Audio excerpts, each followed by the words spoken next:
नमस्कार मैत्रिणींनो, मी जयश्री होम किचनमध्ये तुमचं खूप खूप स्वागत आहे। आज आपण बघणार आहोत मूग वडे।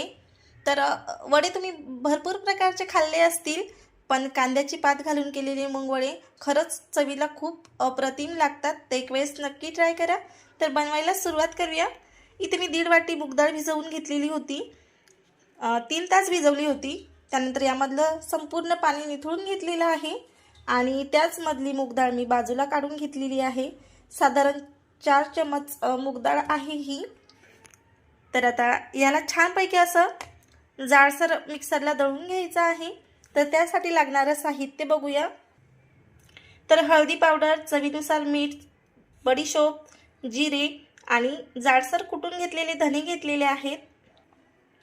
त्याचबरोबर इथं कांद्याची पात सुद्धा घेतलेली आहे, थोडीशी कोथिंबीर आणि छानसं आपल्याला जाडसर एक वाटण बनवून घ्यायचं आहे। बनवायला खूप सोपे आहेत वडे आणि साहित्य सुद्धा कमी लागतं। तर आलं घेतलेलं आहे, लसणाच्या काही पाकळ्या, 5 ते 6 हिरव्या मिरच्या, याचं आपल्याला जाडसर असं वाटण बनवून घ्यायचं आहे। तर इथं बघू शकता जाडसर वाटण आपलं वाटून झालेलं आहे। तर याच मिक्सरच्या भांड्यामध्ये आपल्याला जाडसर डाळ सुद्धा दळून घ्यायची आहे। तर हे वाटण आपण बाजूला काढून घेऊया। तर ही डाळ आपल्याला पाणी न घालता वाटून घ्यायची आहे।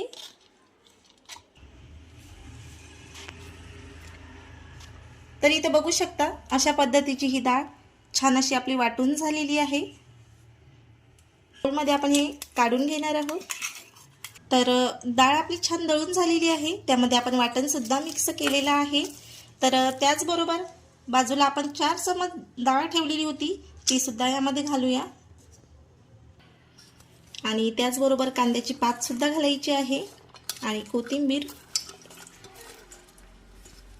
त्याचबरोबर इथं काही दह्यामध्ये घालायचे आहेत। सर्व जिन्नस आपण एकजीव करून घेणार आहोत। तर मस्तपैकी आपलं मिश्रण एकजीव करून झालेलं आहे। तर याचे आपल्याला वडे बनवायचे आहेत। यामध्ये अजिबात कुठलं पीठ वगैरे काही घालायची आवश्यकता पडत नाही। तर छानपैकी असा गोळा घ्यायचा आहे आणि असा प्रेस करून घ्यायचा आहे। जितपत आपल्याला पातळ किंवा जाड हवा त्या पद्धतीचा आपल्याला करून घ्यायचा आहे। तर इथं बघू शकता अशा पद्धतीचा अलगद असा बनला जातो। तर हलकासा आपल्याला पाण्याचा हात किंवा तेलाचा हात घ्यायचा आहे। तर अशा पद्धतीनं, तर मी पाण्याचा आणि तेलाचा हात दोन्हीपैकी कुठलंही घेतलेलं नाही, तरी सुद्धा आपले अतिशय छान असा वडा तयार झालेला आहे आणि फ्राय करून घ्यायचा आहे। तर कढईमधलं तेल आपलं छान असं तापलेलं आहे। तर अलगद असा आपण वडा सोडूया। तर कडेनं सोडायचा आहे आपल्याला वडा, म्हणजे जेणेकरून हातावर तेल उडणार नाही, थोडा मोठ्या साईजमध्ये असल्यामुळे, आणि छान असा मीडियम गॅसवर आपल्याला फ्राय करून घ्यायचा आहे।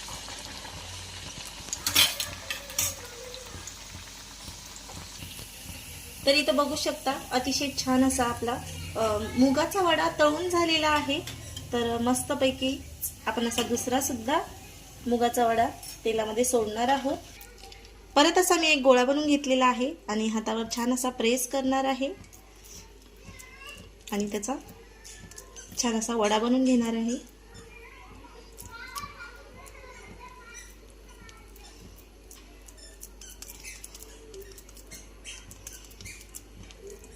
तर अशाच पद्धतीचे आपल्याला सर्व वडे बाकीचे सुद्धा बनवून घ्यायचे आहेत। तर इथं बघू शकता